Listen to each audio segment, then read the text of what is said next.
हाँ तो जय हिंद दोस्तों, आप सभी को फिर से अपना इस यूट्यूब चैनल अनवी साइंस क्लासेस में स्वागत है। आज हम आपके लिए लेकर आए हैं सब्जेक्ट मैथ, क्लास 10th का सब्जेक्ट मैथ लेकर आए हैं, समानांतर श्रेणी।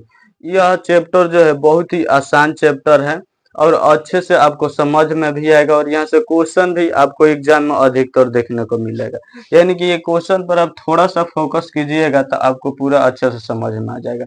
इसका हम ऑलरेडी 2 वीडियो बना दिए हैं और ये तीसरा वीडियो है एपी का। अगर आप पूरे बेसिक से हाई लेवल तक समझना चाहते हैं तो आप हमारे उस 2 वीडियो को देख लीजिए, तब इसके बाद ये देखिए पूरा अच्छे से और समझ में आएगा। वैसे भी हम इस क्वेश्चन को ऐसा बताएंगे कि आपको पूरा अच्छे से समझ में आएगा। आपको बस ये करना है कि हमारे इस चैनल को सब्सक्राइब कर देना है अनवी साइंस क्लासेस को, और अपने दोस्तों के पास शेयर कर देना है और लाइक करना है, कमेंट भी करना है। अगर आपको किसी प्रकार का कोई दिक्कत है तो आप मुझे कमेंट में बता सकते हैं, हम उसका जवाब जरूर आपको देंगे। तो चलिए जो हमारा क्वेश्चन है उसको हम देखते हैं। क्वेश्चन हमारा फर्स्ट ही क्वेश्चन है। जो क्वेश्चन आज हम कराएंगे वो आपके एग्जाम में डायरेक्ट पूछने वाला है, ये बहुत ही महत्वपूर्ण क्वेश्चन है। क्वेश्चन फर्स्ट हम लेकर आए हैं। एक एपी में 50 पद है। एक एपी है, उसमें कुल 50 पद हैं, यानी कि उसमें पदों की संख्या है 50, जिसका तीसरा पद है 12 और अंतिम पद है 106। यानी कि अंतिम पद है 106 और उसमें पदों की संख्या है 50 और तीसरा पद है 12। इसका 29वां पद पूछ रहा है। मान लीजिए कि एक एपी है जिसका तीसरा पद है तीसरा पद है 12, यानी कि तीसरा पद को हम A3 बोल सकते हैं। तो ये है 12, तीसरा पद है 12। अब तीसरा पद बराबर सूत्र होता है A+2D। तीसरा पद को हम लोग लिख सकते हैं, जैसे मान लीजिए कि AN बराबर आप जानते हैं, आपको हम बता भी दिए हैं। अगर आप नहीं जानते हैं तो हमारा वो फर्स्ट वाला वीडियो जाकर देख लीजिए, वहां हम पूरे अच्छे से बताए हैं। AN बराबर होता है A+N-1 इंटू डी। एन बराबर इस सूत्र होता है। अब मान लीजिए पहला पद अगर निकालना है या दूसरा पद निकालना है हमें, तो A2 हो जाएगा दूसरा पद, यानी कि N है पदों की संख्या। तो N दूसरा पद निकालना है तो N के जगह पर 2 हो जाएगा। अब देखिए A है तो A प्लस है तो प्लस, N के जगह पर हो जाएगा 2 - 1 और D, यानी कि A2 बराबर हो जाएगा A प्लस 2 में से एक जाएगा तो एक, एक डी में करेगा तो एक डी हो गया, यानी कि सिर्फ डी होगा। यानी कि A2 बराबर आ गया है A+D। A2 बराबर होता है A+D और A3 बराबर होता है A+2D, यानी कि जितना n का मान रहता है उसमें से एक घटाकर हम d लगा देंगे, यानी कि A3 बराबर हो जाएगा A+2D। और यही मान दे दी है इसमें 12, यानी कि तीसरा पद दिया है 12 और 29वां पद पूछ रहा है, यानी कि 29वां पद का मतलब होगा कि 29वां पद है, यानी कि A29वां है, यानी कि A29 यही पूछ रहा है। तो A29 बराबर हो जाएगा A+28D। अब यहाँ से हम लोग A का मान निकाल लेंगे, D का मान निकाल लेंगे और यहाँ पुट कर देंगे तो हमारा 29वां पद आसानी से निकल जाएगा। तो सबसे पहले हम इस क्वेश्चन में करेंगे A का मान और D का मान अगर हम निकाल देंगे तो हमारा क्वेश्चन आसानी से आ जाएगा। तो चलिए हम A और D का मान निकालते हैं। देखिए क्वेश्चन को हम हल करते हैं, इनके सॉल्व करते हैं। 50 पद है, यानी कि इसमें पदों की संख्या है 50। तो हम लिख सकते हैं कि दिया है, इसमें दिया है n बराबर 50, क्योंकि 50 पद है, यानी कि पदों की संख्या 50 है। और अंतिम पद 106, यानी कि अंतिम पद an को हम कहते हैं अंतिम पद। an हमारा होता है अंतिम पद, a होता है प्रथम पद, a होता है प्रथम पद और d होता है सार्वअंतर। d को हम लोग सार्वअंतर कहते हैं। n है पदों की संख्या, पदों की संख्या n है।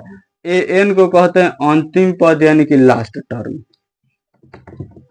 an को क्या कहते हैं मेरे भाई? an को कहते हैं अंतिम पद। आपको इतना अच्छे से हम बताएंगे कि आप कभी ऐसा नहीं समझोगे क्वेश्चन। तो देखिए an होता है अंतिम पद, यानी कि अंतिम पद जो है, यानी कि an का मान है वो है 106 है। अब इसमें और दिया है, अब पूछ रहा है, देख लीजिए 29वां पद पूछ रहा है, यानी कि A29 का मान पूछ रहा है। फिर यहाँ दे दिया है तीसरा पद 12, यानी कि A3 दिया है 12, A3 दे दिया है 12। A3 को हम जस्ट बताए हैं, लिख सकते हैं A+2D। तो A+2D बराबर 12 अब इसको हम मान लेंगे समीकरण 1, इसको मान लेंगे समीकरण 1। अब हम लोग सूत्र जानते हैं an बराबर होता है a plus n minus 1 into D. तो इतना बराबर सूत्र होता है, an का मान दे दिया है और n का भी मान दे दिया है। यहाँ से हम दूसरा समीकरण निकाल लेंगे, यानी कि सूत्र हम लोग जानते हैं an बराबर होता है a plus n minus 1 into D. an का मान दे दिया है मेरे भाई 6, a का मान नहीं दिया है, प्लस n का मान भी दे दिया है 50 माइनस 1 और d का मान नहीं दिया है।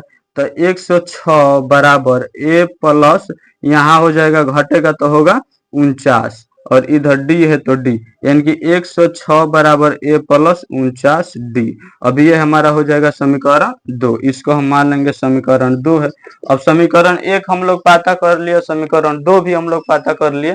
अब यहाँ से समीकरण 1 और समीकरण 2 से a और d का मान हम आसानी से निकाल लेंगे, यानी कि समीकरण 1 माइनस समीकरण 2, यानी कि समीकरण 1 में से समीकरण 2 को हम घटाएंगे, समीकरण 1 माइनस समीकरण 2 से। अब देखिए समीकरण 1 है हमारा, है समीकरण 1 है a प्लस 2d बराबर 12 और दूसरा है a प्लस 49d बराबर कितना है 106। देखिए इसको समीकरण 2 माने हैं, a प्लस 49d बराबर 106। अब देखिए इसको हम घटा रहे हैं तो इसके आगे है प्लस, a के आगे प्लस है और इस 49d के आगे भी प्लस है, 106 के आगे भी प्लस है। तो जो चिन्ह रहता है उसका अपोजिट हम लोग नीचे लिखते हैं, यानी कि इसके आगे प्लस तो यहाँ लिखेंगे माइनस, इसके आगे प्लस तो यहाँ लिखेंगे माइनस, इसके आगे प्लस तो यहाँ लिखेंगे माइनस। अब देखिए a एक प्लस में है ऊपर वाला और नीचे जो है वो अब माइनस में हो गया है, तो ये दोनों कट जाएगा। अब 2d में से माइनस 49d जाएगा तो होगा 47d, 2d में से माइनस 49d घटाएंगे तो होगा माइनस 47d। अब बराबर 2d में से माइनस 49d जाएगा तो होगा माइनस 47d। अब 12 में से जब आप 106 को घटाइएगा, 12 में से आप 106 घटाइएगा, 12 में से 106 जब आप घटाइएगा तो आपका 94 होगा आंसर, यानी कि 12 में से 106 घटेगा तो ये होगा माइनस 94, माइनस में होगा 94। अब डी माइनस इधर भी है, माइनस इधर भी है, बीच में है प्लस तो दोनों कट जाएगा, यानी कि डी बराबर हो जाएगा 94 बाटा 47। अब 47 से 2 मर्त में कट जाएगा तो इसलिए डी बराबर हो जाएगा 2, डी का मान आ गया है 2। अब देखिए अब जो डी का मान आया है उसको हम समीकरण 1 में पुट कर देंगे, यानी कि डी का मान समीकरण 1 में, डी का मान समीकरण 1 में रखने पर, डी का मान हम समीकरण 1 में रख रहे हैं तो समीकरण 1 है a प्लस 2d बराबर 12 है। अब यहाँ रखेंगे हम d का मान, तो a है तो a, 2 गुणा d का मान आया है 2 बराबर 12, यानी कि a प्लस 4 हो जाएगा बराबर में 12। अब 4 इधर प्लस है उधर जाएगा तो हो जाएगा माइनस, यानी कि a बराबर 12 माइनस 4, तो इसलिए a बराबर आ जाएगा 8। अब देखिए a का मान निकल गया, d का भी मान निकल गया है। अब हम निकालेंगे 29वां पद। 29वां पद को अब हम लोग निकालते हैं, 29वां पद को हम लिख सकते हैं a प्लस 28d। 29वां पद को हम लोग क्या लिख सकते हैं मेरे भाई, a प्लस 28d, यानी कि 29वां पद निकालने को बोल रहा है तो इसको हम लिख सकते हैं a प्लस 28d। a का मान आया है कितना 8 आया है, प्लस 28 है तो 28 अगुणा, d का मान देख लीजिए 2 आया है तो 2। अब 8 प्लस 28 दूनी का होता है 56 और जोड़ेंगे तो ये हो जाएगा 64, तो इसलिए a 29 बराबर हो जाएगा 64, हमारा सही आंसर होगा 64। जो 29वां पद आएगा वो कितना आएगा 64 आएगा। उम्मीद है कि आप लोग ये क्वेश्चन को अच्छे से समझ गए होंगे। आप इस वीडियो को ज्यादा से ज्यादा शेयर कीजिए ताकि जिन बच्चों का 2025 में एग्जाम है उन तक पहुंचे और वो क्वेश्चन आसानी से सॉल्व पाए। और इस वीडियो को आप सब्सक्राइब कीजिए, लाइक कीजिए और अपने दोस्तों के पास भी शेयर कीजिए।